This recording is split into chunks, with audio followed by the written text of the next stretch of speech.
With all the talk about air quality, you may be wondering why the wildfires in Canada continue to burn with little effort to put them out. Well, Minnesota and Wisconsin congressional lawmakers have written a letter to Canada asking how the government plans to mitigate the wildfire smoke we all have experienced. Canada has since responded. Fox 9's Leon Purvis has been following the back and forth and joins us now live on our weather deck. So, Leon, what's this all about? Well, Randy, 4 congressional lawmakers from Minnesota and 2 from Wisconsin signed this letter in hopes that something can be done. But as Chief Meteorologist Ian Leonard explains, this is the new normal. So in the letter, it states in part, with all the technology that we have at our disposal, both in preventing and fighting wildfires, this worrisome trend can be reversed if proper action is taken. Our constituents have been limited in their ability to go outside and safely breathe due to the dangerous air quality with wildfire smoke that it has created. Here is Canada's response. And this is what turns people off from politics, is when you got a group of Congress people trying to trivialize and make hay out of a wildfire season where we've lost lives in our province.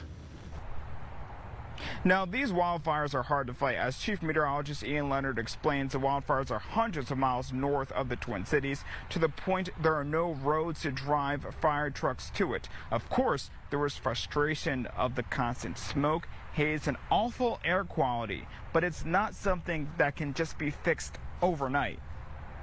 Given the pattern shifts each and every year, given how wet we have been this year in Minnesota and how dry parts of northern Canada have been, I don't see that pattern shifting anytime soon. And the translation there is, yes, the wildfires will continue to burn in uninhabited northern Canada, and yes, we will continue to deal with the smoke and the haze.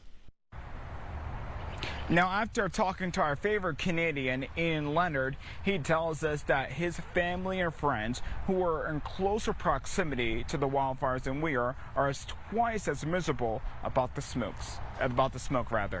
So we'll continue to monitor this. We're live in Eden Prairie. Leon Purvis, Fox 9. Bottom line is they don't have a lot of firefighting people. Thank you, Leon. Don't have a lot of firefighting people. They don't have roads to some of these areas, and it's just unbelievably vast up there where there is nothing. It is, you know, it's largely uninhabited. There are a few pockets, one little town called Thompson, Manitoba. It's way up there. I mean, if you were to look at a map, you'd say, oh, I can't believe it.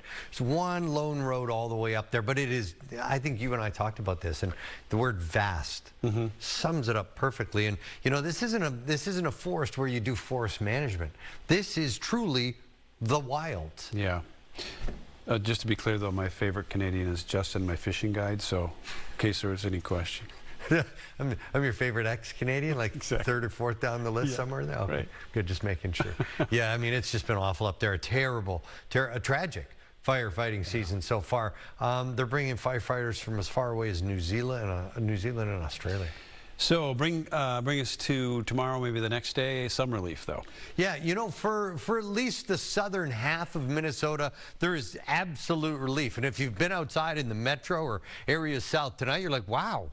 What a difference from just after sunset last night. I was bandying around some numbers earlier, and they don't have a lot of ways to compare them. You don't at home. Yesterday, our AQI, our air quality index, was up above 180. That was unhealthy for everybody.